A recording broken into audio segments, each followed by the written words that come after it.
പ്രിയ സ്നേഹിതരെ, അടിക്കടി ഉണ്ടാകുന്ന വെള്ളപ്പൊക്കം, പ്രകൃതിക്ഷോഭം, കടൽക്ഷോഭം, കൊടുങ്കാറ്റ് എന്നിവയൊക്കെ നമ്മുടെയൊക്കെ മനസ്സിലുണ്ടാക്കുന്ന ആകുലത എത്രത്തോളം വലുതാണ്.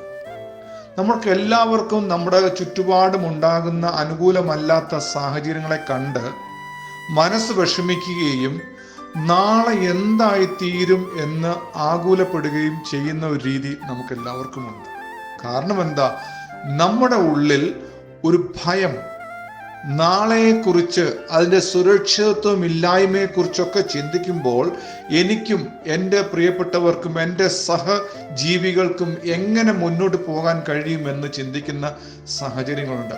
കഴിഞ്ഞ ചില വർഷങ്ങളായി നമ്മുടെയൊക്കെ നാട്ടിലുണ്ടായ വെള്ളപ്പൊക്കം, വഴികളിലൂടെ, പറമ്പുകളിലൂടെയൊക്കെ വെള്ളം ഒഴുകി വീടുകളൊക്കെ കുത്തിയോ ഒലിച്ച് മറിഞ്ഞു വീണൊക്കെ കേടുപാട് പറ്റിയതും അങ്ങനെ വീണ് ഉടഞ്ഞു പോയതൊക്കെ സംഭവങ്ങൾ നമ്മൾ വാർത്തയിലൊക്കെ വായിച്ചിട്ടുണ്ട്. ഈ അടുത്ത സമയത്തുണ്ടായ കാറ്റും മഴയും കൊണ്ട് തന്നെ അനേക മരങ്ങൾ കടപുഴകി വീഴുവാൻ തക്കമുണ്ടായി തീർന്നു. അനേക വീടുകൾക്ക്, അനേക ആൾക്കാർക്ക് നാശനഷ്ടങ്ങളും മരണം വരെ സംഭവിച്ചു.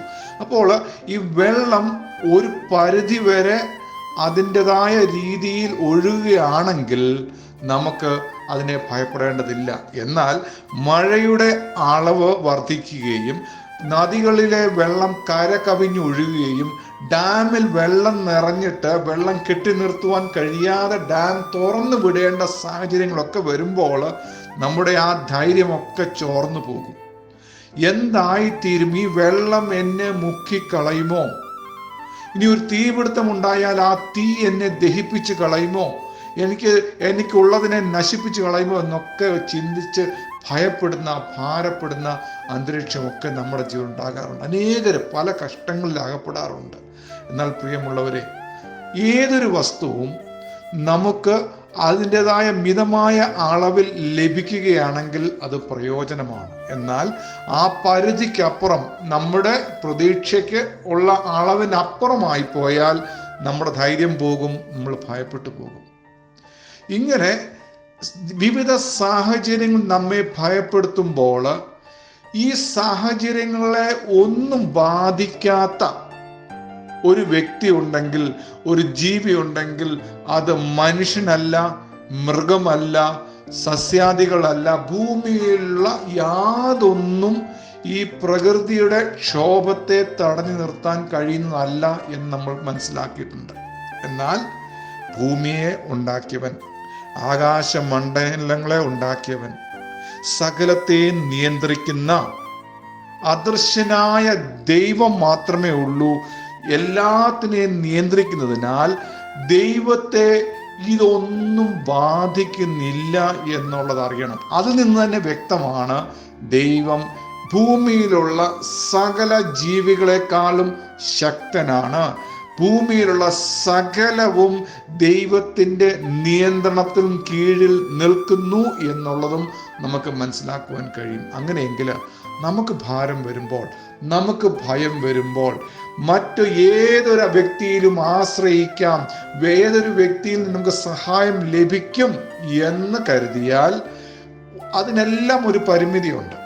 കുറച്ച് കഴിയുമ്പോൾ ഏതൊരു മനുഷ്യനും കൈമലർത്തും, എന്നെ കൊണ്ട് സാധിക്കുകയില്ല. ഏതൊരു മന്ത്രി ആയിരുന്നാലും, എത്ര ധനവാനായിരുന്നാലും, എത്ര ശക്തനായിരുന്നാലും ഒരു പരിധി കഴിയുമ്പോൾ എല്ലാവരും കൈ ഒഴിയും, ഞങ്ങളെ കൊണ്ട് നിങ്ങളെ സഹായിക്കാൻ സാധിക്കുകയില്ല എന്ന്.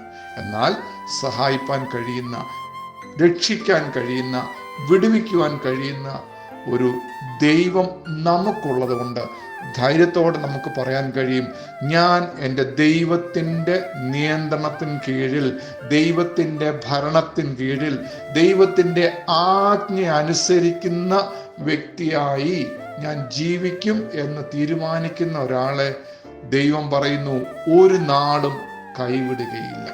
ഇങ്ങനെ ബൈബിളിൽ ഒരു വാക്യമുണ്ട്, ഞാൻ നിങ്ങളെ ഒരു നാളും കൈവിടുകയില്ല, ഉപേക്ഷിക്കുകയുമില്ല. ഒരു അമ്മ തൻ്റെ കുഞ്ഞിനെ മറന്നുപോയാലും ഞാൻ നിങ്ങളെ മറക്കുകയില്ല. വെള്ളത്തിൽ കൂടി നിങ്ങൾ കടക്കേണ്ടി വന്നാലും അതും നിങ്ങളെ മുക്കിക്കളയുകയില്ല. തീയിലൂടെ കടന്നു പോയാലും അത് നിങ്ങളെ ദഹിപ്പിച്ച് കളയുകയില്ല. കാരണം ദൈവത്തിൻ്റെ മറവിൽ, ദൈവത്തിൻ്റെ നിഴലിൻ കീഴിൽ വസിക്കുവാൻ ആഗ്രഹിക്കുന്ന ഏതൊരു വ്യക്തിക്കും ദൈവം കൊടുക്കുന്ന ഒരു വാഗ്ദത്തമാണ്, ഒരു ദൈവത്തിൻ്റെ വാക്കാണ്, ഞാൻ നിങ്ങളെ പരിപാലിക്കാം എന്നുള്ളത്. ആകയാൽ ഇന്ന് പകൽക്കാലം നമ്മുടെ സാഹചര്യം ഏതായിരുന്നാലും ഭയപ്പെടുത്തുന്നതോ ഭാരപ്പെടുത്തുന്നതോ സഹായിപ്പാൻ ആർക്കും കഴിയുകയില്ല എന്ന് പറയുന്ന സാഹചര്യത്തിലൂടെ നാം കടന്നു പോയാലും ഒരു കാര്യം നമുക്ക് തീരുമാനിക്കാം: സർവശക്തനായ ദൈവത്തെ ഞാൻ ആശ്രയിക്കും. സർവശക്തന്റെ നിഴലിൻ കീഴിൽ ഞാൻ അഭയം പ്രാപിക്കും. ആ സർവശക്തന്റെ ചിറകിന്റെ മറവിൽ ഞാൻ ആശ്രയിക്കും എന്ന് ധൈര്യത്തോടെ പറഞ്ഞ് ദൈവസന്നിധിയിലേക്ക്, ദൈവത്തിനടുക്കിലേക്ക് ചെല്ലുവാൻ നമുക്ക് മനസ്സ് വയ്ക്കാം.